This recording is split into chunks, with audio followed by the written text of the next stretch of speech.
Everybody, welcome to my channel. So today I'm going to be showing how I made this dress for myself. The gathers gown that has Basque underbust, right, and has drawstring sleeve also. So I bought this Ankara. It's called mix and match. This is not cotton Ankara, but it also comes in cotton. So what they normally do is mix and match Ankara prints, three yards of each. So when you get two, you have 6 yards. So I have 3 yards of the one with purple and I have 3 yards of the other one. Hi guys, my name is Fatima Yusuf, and on this platform I share sewing tutorials. Don't forget to subscribe to this channel. Let's get straight to business. Like I said earlier, it's called mix and match. You have 2 different prints of Ankara in 3 yards each, and this is it. I have one in purple and one in this teal grey. So it comes in 3 yards each. I had to decide on which one I want to be at the front. So I decided that the purple will be in the middle for the front piece, while the purple will be the up and the down for the back piece, right? So that was what I decided after thinking, right? It was for Eid. I made it Eid day 2. That was when I made the dress, so I was like rushing everything. It will be for the upper part. Like I said, the purple will be in between, and at the back the purple will be the back of the top, down part of the back. On the purple I marked 1.5 inch. That will be for my zip, right, allowance. Basically the zip is supposed to start from the underbust, but because I don't want my back to be too exposed, that was why I started my own zip from the top of the dress. But you can just also start from the underbust. So if you're making your start from the underbust, you don't need to draw the zipper allowance on your back piece for this upper part. I'm going to place the front piece of the first layer from that my 1.5 inches. Let's call it first layer. But if you're not putting zip from your first layer, you just place everything equally, understand? So basically because of that 1.5, there will be extra 1.5 for the front piece, right? Now I went ahead to measure the width I had, because that will be my sleeve length, right? I had 22.5, but I know you removed that 1.5. I've added to the sleeve, but I just left it like that. If you like longer sleeve like mine, you should add it. I've made it to be 30 inches. From downward, I marked 1.5. You can mark 2. So this 1.5 or 2 inches will be for your drawstring allowance, and that will be the shoulder. So that's like your borderline. You draw 1.5. Then from that 1.5, I marked my underbust, which is 13, and I added 1, which makes it to be 14 inches, as you can see. So that 1 inch allowance is for stitching. The line I marked is 1.5 and then 14, right? So at this other side, I'll mark my sleeve opening. Depends on how wide you want the sleeve to be,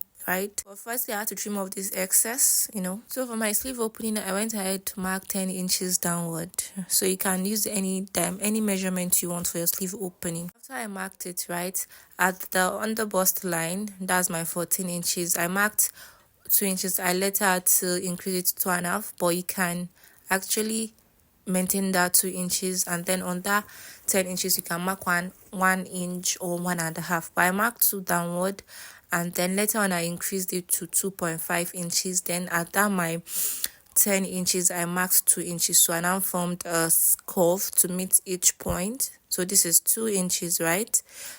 Then I went down, I marked 2.5.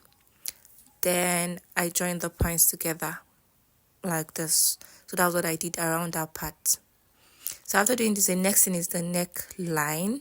So we'll go over to the close side and mark the neckline. It's a V neckline, right? So for the width, I went with 3 inches. 3 inches is perfect. You can use 3.5. Don't use a very wide width measurement, please. From that 3 inches, I just took it downward to the end of my piece like this, and I formed my V neckline. If your zip is starting from your on the bust, right, you just make the same neckline for back and front. But because I want my back to be closed, I marked a different neckline for the back piece. So I went down by 6 inches and I formed another V neckline for the back piece. Like I said, if you want your zip to start from your underbust and it actually comes out fine and nice, but I don't want my back to be exposed, you use same neckline. This same method I did for the front, use it for the back.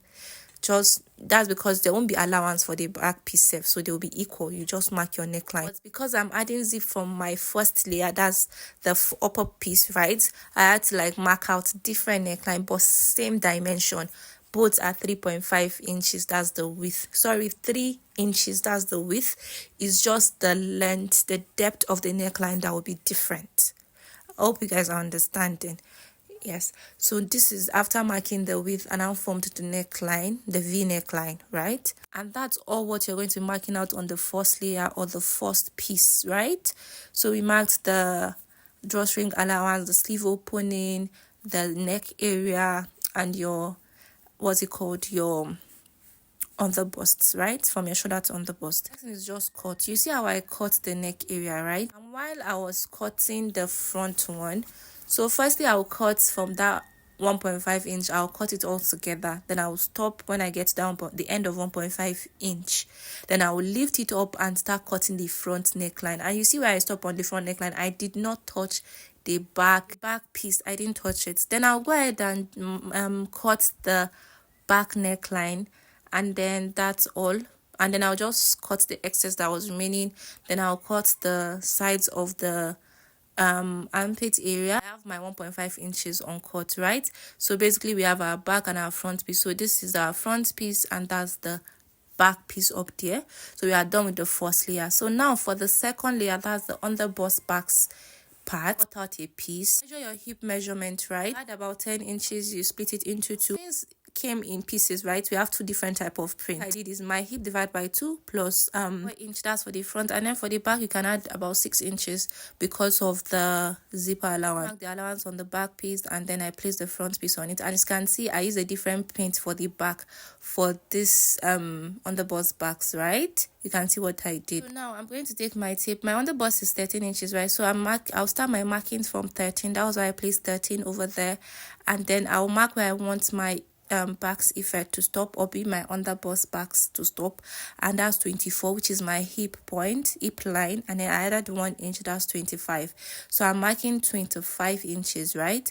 So I'll go ahead and mark a border line first, since the top, they are not equal. So I marked out a border line, and that my border line, I'm placing my tape on it as 13 inches. Then I'll take it down to 24, and then I'll mark 25 because I'm adding 1 inch allowance, right?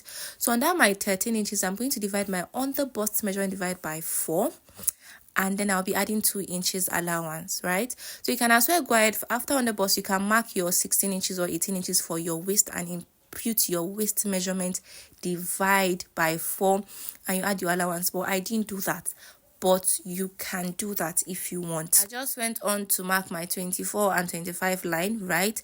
And on that 24 inches, I'm going to impute my hip divide by 4, and I'm going to add the allowance I want to add to it. Like I said, after your underbust, you can still mark your waistline and impute your waist divide by 4 and add your allowance before measurement on where you want your backs effect to stop. But I want mine to stop at the hip line, right? So I imputed my hip divide by 4, and I added my 2 inches allowance, and then from that my underbust to my hip, I'll just use a slant line to join them.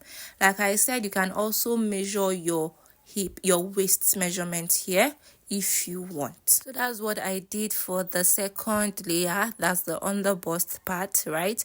I'll just go ahead and cut out my piece like this, and after cutting from the down parts, you determine where you want your backs effect to start from.